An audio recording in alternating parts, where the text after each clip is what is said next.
എല്ലാവർക്കും higher secondary mathematics ക്ലാസ്സിലേക്ക് സ്വാഗതം. +1 മാത്തമാറ്റിക്സിലെ അവസാനത്തെ ചാപ്റ്റർ 16ാമത്തെ ചാപ്റ്റർ പ്രോബബിലിറ്റി ആണ് ഇന്ന് നമ്മൾ ഡിസ്കസ് ചെയ്യുന്നത്. ഇമ്പോർട്ടൻ്റ് ആയ ഒരു ചാപ്റ്ററാണ് പ്രോബബിലിറ്റി. പ്രോബബിലിറ്റിൻ്റെ കണ്ടിന്യൂഷൻ ആയിട്ട് നമ്മൾ അടുത്ത വർഷം ഒരു ചാപ്റ്റർ പഠിക്കുന്നുണ്ട്. അപ്പോൾ പ്രോബബിലിറ്റി എന്ന് പറയുന്നത് അടുത്ത വർഷത്തേക്ക് കൂടിയുള്ള ഒരു ചാപ്റ്ററാണ്. അപ്പോൾ അതിൻ്റെ ബേസ് നമ്മൾ ഈ വർഷമാണ് പഠിക്കുന്നത്. പ്രോബബിലിറ്റി, സാധ്യത, അതാണ് അതിൻ്റെ വേർഡ് മീനിങ്. അപ്പോൾ സാധ്യത പറയുമ്പോൾ നമ്മൾ രണ്ട് ടീമുകൾ തമ്മിൽ ഒരു മത്സരം ഉണ്ടെങ്കിൽ ഇവിടെ ഏത് ടീമാണ് ജയിക്കുന്നത് എന്ന് നമ്മൾ ഒരു സാധ്യതയായിട്ടേ പറയാൻ പറ്റും. ഇപ്പോൾ ബ്രസീൽ അർജന്റീന ഫുട്ബോൾ മത്സരമാണെങ്കിൽ ഏത് ടീമാണ് ജയിക്കുക എന്ന് നമുക്ക് പറയാൻ പറ്റില്ല. ബ്രസീൽ ജയിക്കാൻ സാധ്യതയുണ്ട്, അല്ലെങ്കിൽ അർജന്റീന ജയിക്കാൻ സാധ്യതയുണ്ട്. ഇവിടെ രണ്ട് റിസൾട്ട് ഉണ്ട്, രണ്ട് സാധ്യത ഉണ്ട്. ഒന്നുകിൽ അർജന്റീന ജയിക്കാം, അല്ലെങ്കിൽ ബ്രസീൽ ജയിക്കാം. ഇനിയിപ്പോൾ ഒരു ഓട്ട മത്സരമാണെങ്കിൽ രണ്ടിൽ കൂടുതൽ ഒരു 7-8 മത്സരാർത്ഥികളുണ്ടാവും. അപ്പോൾ നമ്മൾ അവിടെ കുറേ സാധ്യത വന്നു. സാധ്യതയെ എങ്ങനെ മാത്തമാറ്റിക്കലായി മെഷർ ചെയ്യാം എന്നാണ് ഈ ചാപ്റ്ററിൽ നമ്മൾ പഠിക്കുന്നത്. അപ്പോൾ ചാപ്റ്റർ തുടങ്ങുന്നതിന് മുമ്പ് അതിൻ്റെ ബേസിക് ആയിട്ട് കുറേ ടേംസ് നമുക്ക് പഠിക്കാനുണ്ട്. അതിൽ ഒന്നാമത്തത് random experiment. Random experiment. 2 sample space. 3 outcome. 4 sample point. 5 event. 6 probability of an event. ഇത്രയാണ് അതിലെ ബേസിക് ടേംസ് എന്ന് പറയുന്നത്. ഒന്നാമത്തെ റാൻഡം എക്സ്പെരിമെന്റ്. ഇപ്പോൾ റാൻഡം എക്സ്പെരിമെന്റ് എന്താണെന്ന് നമുക്ക് നോക്കാം. Random experiment. അതിനു മുമ്പ് എക്സ്പെരിമെന്റ് നമുക്കറിയാം. എന്താണ് എക്സ്പെരിമെന്റ്? ഫിസിക്സ്, കെമിസ്ട്രി തുടങ്ങിയ സബ്ജക്റ്റിൽ നമ്മൾ എക്സ്പെരിമെന്റ്സ് ലാബിൽ ചെയ്യുന്നുണ്ട്. നമ്മളിപ്പോൾ ഒരു എക്സ്പെരിമെന്റ് നടത്തി കഴിഞ്ഞാൽ അതിൻ്റെ ഔട്ട്കം അല്ലെങ്കിൽ അതിൻ്റെ റിസൾട്ട് എന്താണെന്ന് നമുക്ക് മുമ്പേ തന്നെ പറയാൻ പറ്റും. ഏത് എക്സ്പെരിമെന്റിലാണെങ്കിലും നമുക്ക് അതിൻ്റെ റിസൾട്ട് നമുക്കൊന്ന് ആദ്യം തന്നെ നമുക്ക് പറയാൻ പറ്റും. ഇപ്പോൾ സിമ്പിൾ പെൻഡിലാണെങ്കിലും സ്ക്രൂ ഗേജ് ആണെങ്കിലും കോൺ ബാലൻസ് ആണെങ്കിലും ഏത് എക്സ്പെരിമെന്റ് നടത്തിയാലും അതിൻ്റെ ഔട്ട്പുട്ട് എന്താണെന്ന് നമുക്ക് പറയാൻ പറ്റും. ഇനിയിപ്പോൾ കെമിസ്ട്രിയിലാണെങ്കിൽ സോൾട്ട് അനാലിസിസ് ആണ് ചെയ്യുന്നതെങ്കിൽ അതിൻ്റെയും ഔട്ട്കം നമുക്ക് പറയാൻ പറ്റും. എക്സ്പെരിമെന്റ് തുടക്കത്തിൽ തന്നെ നമുക്ക് എന്താണ് അതിൻ്റെ ഔട്ട്കം അല്ലെങ്കിൽ എന്താണ് അതിൻ്റെ റിസൾട്ട് എന്ന് പറയാൻ പറ്റും. പക്ഷെ ചില എക്സ്പെരിമെന്റിൽ നമുക്ക് അതിൻ്റെ റിസൾട്ട് മുമ്പേ തന്നെ പറയാൻ പറ്റില്ല. അതേപോലെ അതിന് ഒന്നിൽ കൂടുതൽ റിസൾട്ട് ഉണ്ടാകും. മുമ്പേ പറഞ്ഞ എക്സ്പെരിമെന്റ് ആണെങ്കിൽ അതിൽ ഫിസിക്സ് കെമിസ്ട്രി എക്സ്പെരിമെന്റ് ആണെങ്കിൽ അതിന് ഒരു ഔട്ട്കം, ഒരു റിസൾട്ട് മാത്രമേ ഉണ്ടാവൂ. ചില എക്സ്പെരിമെന്റിൽ ഒന്നിൽ കൂടുതൽ റിസൾട്ട് ഉണ്ടാവാം, ഒന്നിൽ കൂടുതൽ ഔട്ട്കം ഉണ്ടാവാം. അങ്ങനെയുള്ള എക്സ്പെരിമെന്റിനെയാണ് റാൻഡം എക്സ്പെരിമെന്റ് എന്ന് പറയുന്നത്. Random experiment. ഫോർ എക്സാമ്പിൾ, നമ്മളൊരു കോയിൻ ടോസ് ചെയ്യുന്നു. അപ്പോൾ കോയിൻ ടോസ് ചെയ്താൽ അവിടെ 2 സാധ്യതയുണ്ട്. ഇപ്പോൾ കോയിൻ്റെ ഒരു വശം ഹെഡാണ്, മറുവശം ടെയിലാണ്. അപ്പോൾ ടോസ് ചെയ്താൽ അവിടെ ഹെഡ് വരാം, ടെയിൽ വരാം. ഒന്നുകിൽ ഹെഡ് വരാം, അല്ലെങ്കിൽ ടെയിൽ വരാം. അപ്പോൾ അവിടെ ഒന്നിൽ കൂടുതൽ ഔട്ട്കം വന്നു. ഏതാണെന്ന് നമുക്ക് മുമ്പേ തന്നെ അതിൽ പറയാൻ പറ്റില്ല. ഹെഡാണോ വരിക, ടെയിലാണോ വരിക എന്ന് നമുക്ക് പറയാൻ പറ്റില്ല. ഇനിയിപ്പോൾ ഒരു ഡൈ ത്രോ ചെയ്യുന്നു. ഡൈ എന്താണെന്ന് നമുക്കറിയാം. 6 ഫേസ് ഉള്ള ഒരു സമചതുര കട്ടയാണ്. 1 മുതൽ 6 വരെയുള്ള നമ്പേഴ്സ് ആണ് അതിൻ്റെ ബേസിൽ ഉണ്ടാവുക. 1 മുതൽ 6 വരെയുള്ള ഏത് നമ്പേഴ്സ് വേണമെങ്കിലും നമുക്ക് കിട്ടും. അവിടെ 6 പോസിബിലിറ്റീസ് ആണുള്ളത്. 6 പോസിബിലിറ്റി ഏതാണെന്ന് നമുക്ക് മുമ്പേ തന്നെ പറയാൻ പറ്റില്ല. 1 വരാം, 2 വരാം, 3 വരാം, അങ്ങനെ 6 വരെയുള്ള ഏത് നമ്പേഴ്സ് വേണമെങ്കിലും വരാം. മൂന്നാമത്തെ എക്സ്പെരിമെന്റ്, ഒരു ലോട്ടിൽ നിന്ന് ഒരു 1 മുതൽ 10 വരെയുള്ള നമ്പേഴ്സ് എഴുതിയിട്ട് ഒരു ലോട്ടിൽ നിന്ന് ഒരു നമ്പർ എടുക്കുന്നു. ലോട്ട് എടുക്കുന്നത് നമുക്കറിയാം. ഏത് ലോട്ട് വേണമെങ്കിലും ഏത് നമ്പർ വേണമെങ്കിലും നമുക്ക് കിട്ടാം. 1 മുതൽ 10 വരെയുള്ള ഏത് നമ്പർ, അല്ലെങ്കിൽ 1 മുതൽ 100 വരെയാണെങ്കിൽ നമുക്ക് ഏത് നമ്പറാണ് കിട്ടുക എന്ന് നമുക്ക് അതിൽ പറയാൻ പറ്റില്ല. അപ്പം അതും റാൻഡം എക്സ്പെരിമെന്റിന് ഒരു എക്സാമ്പിളാണ്. അടുത്തത് പ്ലേയിങ് കാർഡ്സ് നമുക്കറിയാം 52 പ്ലേയിങ് കാർഡ്സ് ആണ് ഒരു പാക്ക് ഓഫ് പ്ലേയിങ് കാർഡ്സിൽ ഉണ്ടാവുക. അപ്പൊ അതിൽ നിന്ന് ഒരു പ്ലേയിങ് കാർഡ്സ് എടുത്താൽ ഏത് പ്ലേയിങ് കാർഡാണ് നമുക്ക് കിട്ടുക എന്ന് പറയാൻ പറ്റില്ല. പ്ലേയിങ് കാർഡ്സിൽ 4 ടൈപ്പ് കാർഡാണുള്ളത്. 26 റെഡ് കാർഡും 26 ബ്ലാക്ക് കാർഡാണുള്ളത്. 26 ബ്ലാക്ക് കാർഡ്സിൽ 13 സ്പേഡും 13 ക്ലബും ആണ്. 26 റെഡ് കാർഡിൽ 13 ഹേർട്സും 13 ഡയമണ്ട് ആണുള്ളത്. അപ്പം അത് ഒരു റാൻഡം എക്സ്പെരിമെൻ്റ് ആണ്. അത് വിശദമായിട്ട് നമുക്ക് പിന്നീട് പറയാം. ആ 13 കാർഡ്സിൽ ഏതൊക്കെ കാർഡാണ് വരുന്നത് എന്ന് നമ്മൾ പിന്നീട് ചർച്ച ചെയ്യാം. ഇത്രയാണ് റാൻഡം എക്സ്പെരിമെൻറ്റിന് എക്സാമ്പിളായിട്ട് പറയാം. അങ്ങനെ കുറേ എക്സാമ്പിൾ ഉണ്ട്, കുറച്ച് എക്സാമ്പിൾ പറഞ്ഞു എന്ന് മാത്രം. അപ്പോൾ നമ്മൾ റാൻഡം എക്സ്പെരിമെൻറ്റിനെ എങ്ങനെ ഡിഫൈൻ ചെയ്യാം? റാൻഡം എക്സ്പെരിമെൻറ്റിൻ്റെ ഡെഫിനിഷൻ എന്തായിരിക്കും? ഇപ്പോൾ റാൻഡം എക്സ്പെരിമെൻറ്റിൻ്റെ ഡെഫിനിഷനാണ് ഇനി നമ്മൾ അടുത്തതായി പറയുന്നത്. An experiment is called a random experiment if it satisfies the following two conditions. ഒന്നാമത്തെ, it has more than one possible outcome. ഒന്നിൽ കൂടുതൽ റിസൾട്ട് ഉണ്ടായിരിക്കും, അല്ലെങ്കിൽ ഒന്നിൽ കൂടുതൽ പോസിബിൾ ഔട്ട്കം ഉണ്ടായിരിക്കും. രണ്ടാമത്തെ, we cannot predict the outcome, അല്ലെങ്കിൽ we cannot predict the result of the experiment in advance. രണ്ടാമത്തെ ടേം എന്ന് പറയുന്നത് സാമ്പിൾ പോയിന്റ് ആണ്. സാമ്പിൾ പോയിന്റ് എന്ന് പറയുന്നത് the possible outcome of the random experiment is called sample point.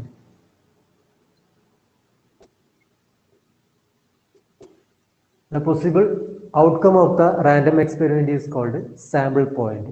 ഒരു എക്സ്പെരിമെന്റിന്റെ outcome അതിനെയാണ് അതിന്റെ സാമ്പിൾ പോയിന്റ് എന്ന് പറയുന്നത്. സാമ്പിൾ പോയിന്റ് എന്ന് പറയുന്നത് possible outcome of the random experiment. Toss ചെയ്താൽ ഹെഡ് കിട്ടുന്നത് ഒരു സാമ്പിൾ പോയിന്റ് ആണ്. H is a sample point, tail is a sample point. ഇപ്പോൾ കോയിൻ ടോസ് ചെയ്താൽ നമുക്ക് കിട്ടുന്ന ഔട്ട്കം ഒന്ന് എച്ച് ആണ്, അടുത്തത് ടൈലാണ്. എച്ച് എന്ന് പറയുന്ന ഒരു സാമ്പിൾ പോയിന്റ് ആണ്, ടി എന്ന് പറയുന്നത് സാമ്പിൾ പോയിന്റ് ആണ്. പോസിബിൾ ഔട്ട്കംസ് ആണ് അതിനാണ് സാമ്പിൾ പോയിന്റ് എന്ന് പറയുന്നത്. മൂന്നാമത്തെ സാമ്പിൾ സ്പേസ്.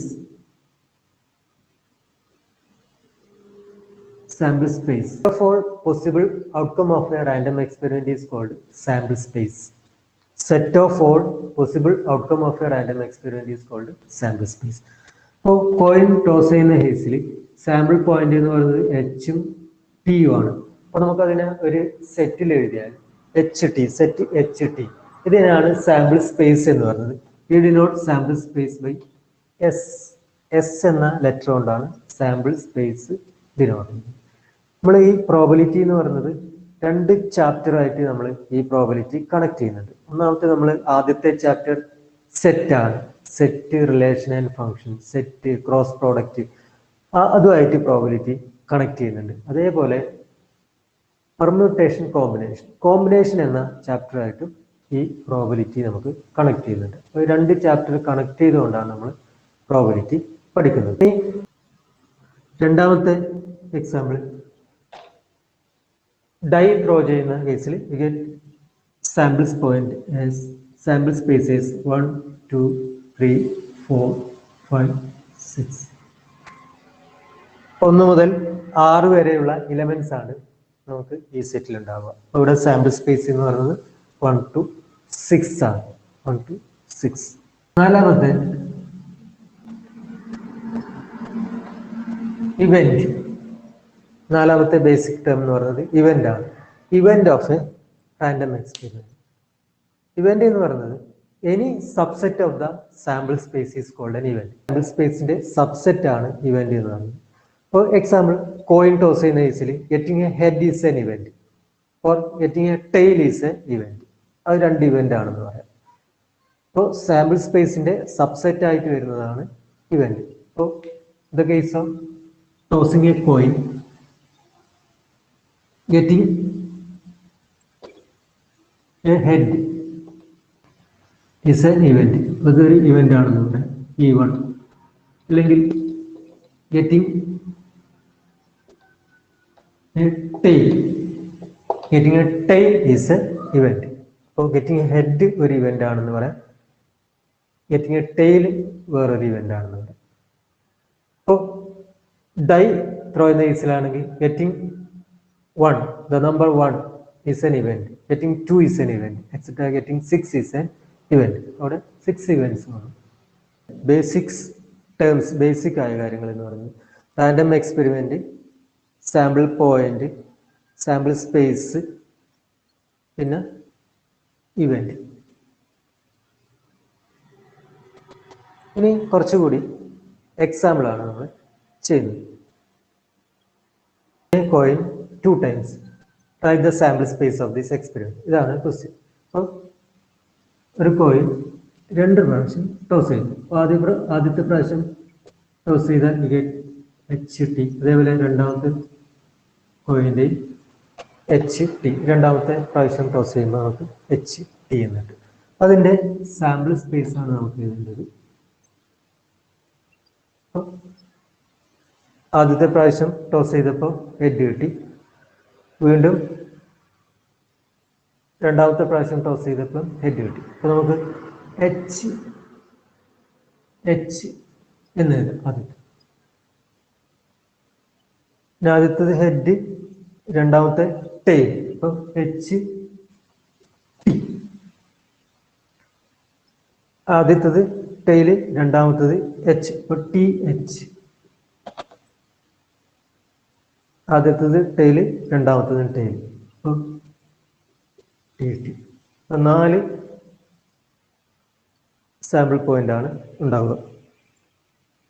അപ്പൊ ശരിക്കും ഇത് ഈ രണ്ട് സെറ്റിന്റെ ക്രോസ് പ്രോഡക്റ്റ് ആണ്. A ക്രോസ് B ആണ്. ഈ HT എന്ന സെറ്റിന്റെ ക്രോസ് പ്രോഡക്റ്റ് ആണ് നമുക്ക് ഇവിടെ കിട്ടുക. HT എന്ന് എഴുതിയാൽ ഇതിന്റെ ക്രോസ് പ്രോഡക്റ്റ് എടുത്താൽ HH S equal to ordered pair HH. അടുത്ത HT. അടുത്തത് TH. അടുത്തത് TT. ഇങ്ങനെ ആണ് അതിന്റെ ഓർഡേർഡ് പെയർ വരിക, എലമെന്റ്സ് വരിക. HH, HT, TH, TT. അവിടെ നമ്മൾ ക്രോസ് പ്രോഡക്റ്റ് ആണ് ഉപയോഗിച്ചത്. HT-TH cross product. അപ്പോൾ ഈ ഓർഡേർഡ് പെയർ HH-നെ നമ്മൾ സിമ്പിൾ ആയിട്ട് HH എന്ന് എഴുതിയാൽ സാമ്പിൾ സ്പേസിൽ എഴുതുമ്പോൾ HH, HT, TH, TT. Second example, tossing a coin 3 times. Write the sample space of the experiment. 3 times ഒരു കോയിൻ ടോസ് ചെയ്താൽ അതിന്റെ സാമ്പിൾ സ്പേസ് എന്തായിരിക്കും? ഇതാണ് എഴുതേണ്ടത്. ആദ്യത്തെ കോയിൻ HT, രണ്ടാമത്തത് HT, മൂന്നാമത്തത് HT. ഇങ്ങനെയാണ് അതിന്റെ സാമ്പിൾ സ്പേസ് വരും. ആദ്യത്തെ കോയിൻ ടോസ് ചെയ്താൽ HT, രണ്ടാമത്തത് HT, മൂന്നാമത്തത് HT. അപ്പോൾ 3 പ്രാവശ്യമാണ് നമ്മൾ കോയിൻ ടോസ് ചെയ്യുന്നത്. അപ്പൊ ഇതിന്റെ ക്രോസ് പ്രോഡക്റ്റ് ആണ്. പ്രോഡക്റ്റ് എഴുതിയാൽ you get HT, TH, TT. നമ്മൾ നേരത്തെ ക്രോസ് HT. ആദ്യത്തെ രണ്ട് സെറ്റിന്റെ cross product HH, HT, TH, TT. Cross HT. You get HH, അടുത്ത HT. അടുത്തത് HTH. അടുത്ത HTT. അടുത്ത THH. അടുത്ത THT. അടുത്ത നാലാമത്തെ TTH. അടുത്ത TTT. ഇങ്ങനെ 8 എലമെന്റ്സ് ഉണ്ടായിരിക്കും. 8 സാമ്പിൾ പോയിന്റ് ഉണ്ടായിരിക്കും. HHH, HHT, HTH, HTT, THH, THT, TTH, TTT. ഇവിടെ ഈ രണ്ട് സെറ്റിന്റെ ക്രോസ് പ്രോഡക്റ്റ് ആണ് വരുന്നത്. അതായത് സാമ്പിൾ സ്പേസിലെ എലമെന്റ്സിന്റെ എണ്ണം നമ്മൾ ആദ്യം ഒരു പ്രാവശ്യം കോയിൻ ടോസ് ചെയ്തപ്പോൾ 2 ഇലമെന്റ്സ് ആണ് വന്നത്, HT. 2 പ്രാവശ്യം ടോസ് ചെയ്തപ്പോൾ 4 ഇലമെന്റ് വന്നു. 3 പ്രാവശ്യം ടോസ് ചെയ്തപ്പോൾ ഇവിടെ 8 ഇലമെന്റ്. അപ്പോൾ നമുക്കൊരു ജനറൽ ഫോർമുല എഴുതാം അതിന്. ഇപ്പോൾ 1 ടൈംസ് ആണെങ്കിൽ 2^1 2, 2 ടൈംസ് ആണെങ്കിൽ 2^2 4, 3 ടൈംസ് ആണെങ്കിൽ 2^3 8, 4 ടൈംസ് ആണെങ്കിൽ 2^4 16. അങ്ങനെ കണ്ടിന്യൂസ് ആയിട്ട് അത് പോകും. ഇപ്പോൾ ഒരു കോയിൻ n ടൈംസ് ടോസ് ചെയ്താൽ number of element in the sample space is 2^n എന്നാണ്. ത്രോയിങ് 2 ഡൈസ് അതിനും വരാം. 2 ഡൈ ഒരു പ്രാവശ്യം ടോസ് ചെയ്തു, അല്ലെങ്കിൽ ഒരു ഡൈ 2 പ്രാവശ്യം ടോസ് ചെയ്തു, രണ്ട് സെയിം ആണ്. അപ്പോൾ ത്രോയിങ് എ ഡൈ 2 ടൈംസ്. അപ്പോൾ ആദ്യത്തെ ഡൈ 1 2 3 4 5 6 ഇതാണ് അതിൻ്റെ. ഒരു പ്രാവശ്യം ടോസ് ചെയ്താൽ അല്ലെങ്കിൽ ത്രോ ചെയ്താൽ കിട്ടുക 1 2 3 4 5 6. അതേപോലെ വീണ്ടും ടോസ് ചെയ്താൽ 1 2 3 4 5 6 തന്നെയാണ് വരുന്നത്. 1 2 3 4 5 6. അപ്പോൾ ത്രോയിങ് എ ഡൈ 2 ടൈംസ് ആണെങ്കിൽ അതിൻ്റെ സാമ്പിൾ സ്പേസ് എന്ന് പറയുന്നത് ഇതിൻ്റെ രണ്ടിൻ്റെ ക്രോസ് പ്രോഡക്റ്റ് ആയിരിക്കും. Cross product. അപ്പോൾ ആദ്യത്തത് 1, രണ്ടാമത്തതും 1, ദാറ്റ് ഈസ് 1 1 1 ക്രോസ്. ആദ്യത്തത് 1 വരാം, രണ്ടാമത്തത് 2 വരാം, 1 2 1 2. ആദ്യത്തെ 1 വരാം, അടുത്തത് 3 വരാം, 1 3 1 4 1 5 1 6 ഇങ്ങനെ വരാം. അടുത്തത് ആദ്യത്തത് 2 വരാം, രണ്ടാമത്തത് 1 വരാം. അപ്പോൾ 2 1. അതിൻ്റെ ക്രോസ് പ്രോഡക്റ്റ് ആണ് ഇവിടെ വരിക 2 2. അപ്പോൾ 3 ഇലമെന്റ്സ്. ഇവിടെ 6, ഇവിടെ 6. ഇപ്പോൾ 36 ഇലമെന്റ്സ് ആ സെറ്റിലുണ്ടാവും. എ ക്രോസ് ബിന്റെ എണ്ണം നമുക്കറിയാം. n of A cross B എന്ന് പറഞ്ഞാൽ n of A into n of B ആണ്. ഇവിടെ 6 ഇലമെന്റ്, ഇവിടെ 6 ഇലമെന്റ്. അപ്പോൾ ടോട്ടൽ 36 ഇലമെന്റ്സ് അതിലുണ്ടാവും. അപ്പോൾ 2 1 2 2 2 3 അങ്ങനെ 2 6 വരെ. അതേപോലെ 3 1 3 2 എക്സെട്ര 3 6 വരെ. അതുപോലെ 4 1 4 2 4 6 5 1 5 2 5 6. നമുക്ക് എല്ലാം എഴുതണമെന്നില്ല, സെറ്റിലെ എല്ലാ ഇലമെന്റ്സ് എഴുതണമെന്നില്ല, ബാക്കി ഡോട്ട് ഇട്ടിട്ട് എഴുതിയാൽ മതി. ലാസ്റ്റ് ഇങ്ങനെ എഴുതാം 6 1 6 2 എക്സെട്ര 6 6. അപ്പോൾ അതിൽ 36 ഇലമെന്റ്സ് നമുക്ക് കിട്ടും. 6 × 6 36 ഇലമെന്റ് ആയിരിക്കും ആ സാമ്പിൾ. ഡൈ ത്രോ ചെയ്യുന്ന കേസിൽ സാമ്പിൾ സ്പേസിന്റെ ഇലമെന്റ്സ് കണ്ടുപിടിക്കാൻ നമ്മൾ നേരത്തെ പറഞ്ഞ പോലെ ഒരു ഫോർമുല ഇവിടെയും നമുക്ക് ഉപയോഗിക്കാം. ഒരു പ്രാവശ്യം ടോസ് ചെയ്താൽ 6 ഇലമെന്റ്, ദാറ്റ് ഈസ് 6^1 6^1. 2 പ്രാവശ്യം ത്രോ ചെയ്തപ്പോൾ നമുക്ക് 6 സ്ക്വയർ 36 ഇലമെന്റ്സ് ഉണ്ട്. അപ്പോൾ 3 പ്രാവശ്യം ആണെങ്കിൽ 6 ക്യൂബ്. അപ്പോൾ n ടൈംസ് ത്രോ ചെയ്താൽ, ഒരു ഡൈ ത്രോ ചെയ്താൽ 6^n ഇലമെന്റ്സ് ഉണ്ടായിരിക്കും. n ടൈംസ് ത്രോ ചെയ്താൽ number of element in the sample space is 6^n. Coin toss ചെയ്തതിൽ ഈസിൽ 2^n ആണ്. ഇവിടെ അത് 6^n ആയിരിക്കും. ആ കാര്യം കൂടി ഓർമ്മിക്കുക. നോക്കാം. A coin tossed 4 times. Find the number of elements in the sample space. How many sample point are there with 2 heads? ഇതാണ് ക്വസ്റ്റ്യൻ. ഒരു കോയിൻ 4 പ്രാവശ്യം ടോസ് ചെയ്തു, അല്ലെങ്കിൽ 4 പറഞ്ഞു n ടൈംസ് ത്രോ ചെയ്താൽ 2^n സാമ്പിൾ പോയിന്റ് ഉണ്ടാവും, 2^n ഇലമെന്റ്സ് ഉണ്ടാവും. അപ്പോൾ ഇവിടെ n = 4 ആണ്. n = 4 ടൈംസ് ആണ് നമ്മൾ ത്രോ ചെയ്യുന്നത്. അപ്പോൾ number of elements in the sample space = 2^4, that is 16. H ആദ്യത്തത് 4H വരുന്നതായിരിക്കും. പിന്നെ H T, അങ്ങനെ last T. How many sample point are with 2 head? എത്ര സാമ്പിൾ പോയിന്റ് ഉണ്ടാവും 2 ഹെഡ് വരുന്നത്? അപ്പോൾ നമ്മളത് കോമ്പിനേഷൻ ഉപയോഗിച്ചിട്ടാണ് നമ്മൾക്കത് എളുപ്പത്തിൽ കണ്ടുപിടിക്കാൻ പറ്റും. ചാപ്റ്റർ കോമ്പിനേഷൻ ആയിട്ട് കണക്ട് ചെയ്തിട്ടുണ്ട്. 4 ഹെഡ് വരുന്നത് 1 മാത്രമേ ഉള്ളൂ. 4 ഹെഡ് വരുന്നത് 1 മാത്രം. നമ്മൾ 4C4 കണ്ടുപിടിച്ചാൽ അതിൻ്റെ വാല്യൂ 1 ആണ്. അതായത് 4C4, 4 എണ്ണത്തിൽ നിന്ന് 4 എണ്ണമുള്ള കോമ്പിനേഷൻ. അപ്പോൾ അതാണ് ഇവിടെ 1 കിട്ടിയത്. ഒരു 4 ഹെഡ് വരുന്നത് 1 ആണ് കിട്ടിയത്. അപ്പോൾ You can find that using 4C4. 4C4 equal to what? അപ്പോൾ 4 ഹെഡ് വരുന്നത് 1. ഇനി 3 ഹെഡ് വരുന്നത് കണ്ടുപിടിക്കാൻ നമുക്ക് 4C3 കണ്ടുപിടിച്ചാൽ 4C3. 4 factorial by 3 factorial into 4 minus 3 factorial. So it's 4C4 minus 1. That is 4C1. That is 4. ഈ 2 ഹെഡ് വരുന്നത് കണ്ടുപിടിക്കാൻ നമുക്ക് 4C2 ഉപയോഗിച്ചാൽ 4C2 എന്ന 4C2 is 6 2 head. This is 3 head. This is 4 head. ഇനി 1 head വരുന്നത് കണ്ടുപിടിക്കാൻ 4C1. 4C1 that is 4. Head ഒന്നും വരാത്തത് that is 4C0. 4C0 is 1. Head ഒന്നും വരാത്തതെന്ന് പറഞ്ഞാൽ 4 ടെയിൽ വരുന്നത് that is 4C0 that is 1. അപ്പോൾ നമ്മൾ സാമ്പിൾ പോയിന്റിലെ എല്ലാ എലിമെന്റ്സും എഴുതാതെ തന്നെ കോമ്പിനേഷൻ ഉപയോഗിച്ച് നമുക്ക് ഈ രണ്ടാമത്തെ ക്വസ്റ്റ്യൻ്റെ ആൻസർ കണ്ടുപിടിക്കാം. അതായത് number of samples point with 2 head is 6. അവിടെ 6 എന്ന ആൻസർ കിട്ടും. An experiment consists of tossing a coin and throwing it second time. A head occurs. If a tail occurs on the first toss, then a die is rolled. Find the sample space. ഇവിടെ നമ്മൾ ഒരു കോയിനും ഡൈയും throw ചെയ്യുന്നുണ്ട്. അപ്പോൾ ആദ്യം coin toss ചെയ്യുന്നു. Coin toss ചെയ്താൽ head വരാം tail വരാം. ഹെഡ് വന്നാൽ വീണ്ടും നമ്മൾ കോയിൻ ടോസ് ചെയ്യുന്നു. അപ്പോൾ വീണ്ടും ഹെഡ് വരാം ടെയിൽ വരാം. ഇതാണ് ആദ്യത്തെ പാർട്ട്.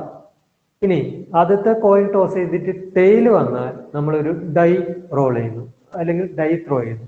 അപ്പോൾ അവിടെ 1 to 6 വരെ സാമ്പിൾ പോയിന്റ് വരാം. അപ്പോൾ അതാണ് നമ്മൾ സാമ്പിൾ സ്പേസ് ആയിട്ട് അവിടെ എഴുതേണ്ടത്. അപ്പോൾ നമുക്ക് ആദ്യം ഒരു കോയിൻ ടോസ് ചെയ്യുന്നു. അപ്പോൾ അവിടെ ഹെഡ് വരാം ടെയിൽ വരും.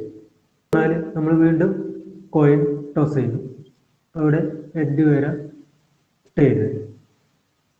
ഇനി ആദ്യ ടോസിൽ ടെയിൽ വന്നാൽ നമ്മളൊരു ഡൈ ത്രോ ചെയ്യുന്നു. അപ്പോൾ അവിടെ 1 to 6 വരെ സാമ്പിൾ പോയിന്റ് വരാം. 1 to 6 വരാം. 1 വരാം 2 വരാം 6 വരാം. അപ്പോൾ ഇതിനെ എങ്ങനെ സാമ്പിൾ സ്പേസ് ആയിട്ട് എഴുതാം. അപ്പോൾ ആദ്യത്തെ പാർട്ട് ഹെഡ് വരും. അപ്പോൾ ആദ്യത്തെ പാർട്ട് നമുക്ക് എഴുതാം. ഹെഡ് വന്നാൽ വീണ്ടും കോയിൻ ടോസ് ചെയ്യുന്നു. അപ്പോൾ വീണ്ടും ഹെഡ് വരാം അല്ലെങ്കിൽ ടെയിൽ വരാം. HH വരാം HT വരാം. അപ്പോൾ അതാണ് 2 പോസിബിലിറ്റി. അപ്പോൾ ആദ്യത്തെ കേസിൽ ഹെഡ് വന്നാൽ വീണ്ടും കോയിൻ ടോസ് ചെയ്യുന്നു. അപ്പോൾ രണ്ടാമത്തത് ഹെഡ് വരാം അല്ലെങ്കിൽ രണ്ടാമത്തത് ടെയിൽ വരാം. ഇനി ആദ്യത്തെ ടോസിൽ ടെയിൽ വന്നാൽ നമ്മൾ ഡൈ ആണ് ത്രോ ചെയ്യുന്നത്.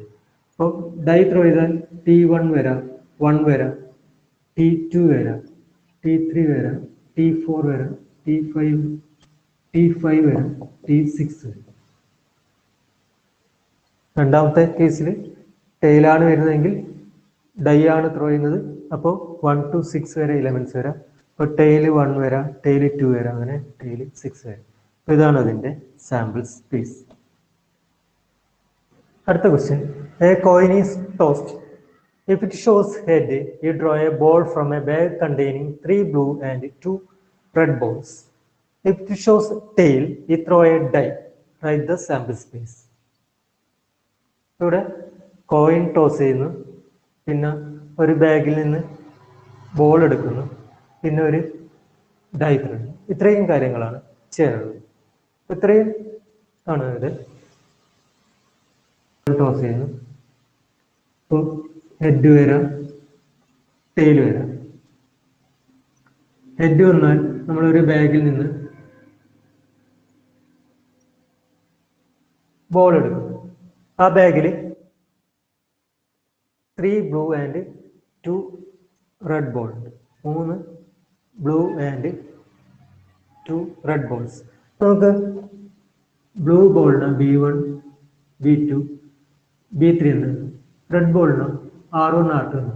ഐഡന്റിക്കൽ ബോൾസ് അല്ല, ഐഡന്റിക്കൽ ബോൾസ് ആണെന്ന് തന്നിട്ടില്ല. അപ്പോൾ നമുക്കത് ഐഡന്റിഫൈ ചെയ്യണം. അപ്പോൾ B1 B2 B3 എന്ന് പേര് കൊടുക്കുക. റെഡ് ബോളിന് R1 R2 എന്ന് കൊടുക്കുക. ഇനി ടെയിൽ വന്നാൽ നമ്മൾ ഒരു ഡൈ ത്രോ ചെയ്യുന്നു. അപ്പോൾ 1 to 6 ആണ്. ഇപ്പോൾ ഹെഡ് വന്നാൽ ഒരു ബോൾ എടുക്കുന്നു, അത് B1 ആവാം, B2 ആവാം, B3 ആവാം, അല്ലെങ്കിൽ R1 ആവാം, R2 ആവാം. അപ്പോൾ നമുക്ക് ആദ്യത്തെ HB1, HB2, HB3, HR1, HR2 എന്നത് ഹെഡ് വന്നാലുള്ള കേസാണിത്. ഇപ്പൊ ഹെഡ് വന്നാൽ ബാഗിൽ നിന്ന് ബോൾ എടുക്കുന്നു. അപ്പോൾ ബോൾ 3 ബ്ലൂവും 2 റെഡും ആണുള്ളത്. അപ്പോൾ ബോളിന് B1, B2, B3 എന്നത് റെഡ് ബോളിന് R1, R2 എന്നു. അപ്പൊ അതിലെ സാമ്പിൾ സ്പേസിലെ ആദ്യത്തെ കേസ് എന്ന് പറയുന്നത് HB1, HB2, HB3, അങ്ങനെ 3 കേസ് വരും. ഇനി HR1 വരാം, HR2 വരും. അപ്പൊ ആദ്യത്തെ പാർട്ട് കഴിഞ്ഞു. ഇനി ആദ്യത്തെ ടോസിൽ ടെയിൽ വന്നാൽ coin shows tail, then throws a die. നമ്മളൊരു ഡൈ, നമ്മൾ നേരത്തെ പറഞ്ഞ കേസിൽ T1 വരാം, T2 വരാം, T3 വരാം, T4, T5, T6. ഇത്രയാണ് ഇതിൽ സാമ്പിൾ സ്പേസിൽ പോയിന്റ്സ് ഉണ്ടാവുക. HB1, HB2, HR2, T1, T2 അങ്ങനെ T6 വരെ. It's a sample space of this random experiment. Consider the experiment in which a coin toss repeatedly until a head comes up. Describe the sample space of this experiment. Describe the sample space. ഒരു coin repeatedly infinite times നമ്മൾ toss ചെയ്യുന്നു, head കിട്ടുന്നവരെ നമ്മൾ toss ചെയ്യുന്നു എങ്കിൽ അതിന്റെ sample space എന്തായിരിക്കും കണ്ടുപിടിക്കാം. അപ്പോൾ കോയിൻ ടോസ് ചെയ്താൽ കിട്ടുക H അല്ലെങ്കിൽ ടെയിലാണ്. അപ്പോൾ നമ്മൾ കോയിൻ ടോസ് ചെയ്തു, നമുക്ക് ഹെഡ് കിട്ടി, അവിടെ കഴിഞ്ഞു, പിന്നെ ഒന്നും ചെയ്യാനില്ല. ഹെഡ് കിട്ടിയാൽ അവിടെ സ്റ്റോപ്പായി. ഹെഡ് കിട്ടിയില്ല, ടെയിലാണ് നമുക്ക് കിട്ടിയത്. വീണ്ടും ടോസ് ചെയ്യണം. അപ്പോൾ H കിട്ടി, അടുത്ത ടോസിൽ H കിട്ടി, അവിടെ കഴിഞ്ഞു. അപ്പോൾ നമുക്ക് അവിടെ H കിട്ടിയില്ല. അപ്പോൾ വീണ്ടും ടോസ് ചെയ്യണം, ഹെഡ് കിട്ടുന്നവരെ TTH. അപ്പോൾ കണ്ടിന്യൂസ് ആയിട്ട് ഇങ്ങനെ TH എക്സെട്ര ഇങ്ങനെ ഇൻഫിനിറ്റ് ടൈംസ് നമുക്കത് ടോസ് ചെയ്യേണ്ടി വരും. ഹെഡ് കിട്ടുന്നവരെ നമുക്ക് ടോസ് ചെയ്യേണ്ടി വരും. അപ്പോൾ സാമ്പിൾ സ്പേസ് നമുക്ക് ഇങ്ങനെ എഴുതാം: H, TH, TTH, TTTH, etcetera.